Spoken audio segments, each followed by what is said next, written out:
There's a substitute teacher in Las Vegas, Nevada, and he's an African male. Keep in mind, he's a substitute teacher. And the student, it looks like it's middle school. Middle school would be like junior high school, probably high school, from 9 to 12. And the student, probably middle school, the student called the substitute teacher. Now listen, in Las Vegas, Nevada, the student called the substitute teacher, who happened to be an African male, a nigger.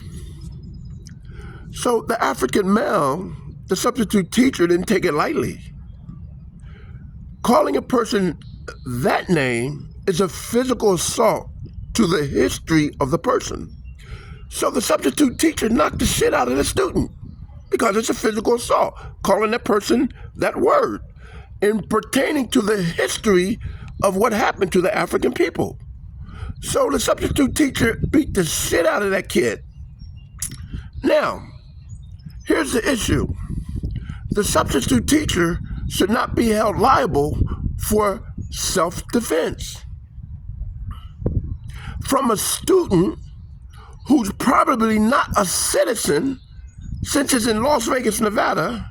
So the undocumented student called the substitute African male teacher the N-word, and the teacher physically attacked the student because the teacher, the substitute teacher, felt the physical pain in regarding to that probably undocumented student, or even if he's not undocumented, that student, but I would say this is Las Vegas, Nevada, so it's about 80% of the students are undocumented.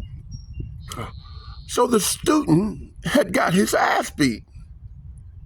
Now, you cannot hold the substitute teacher liable.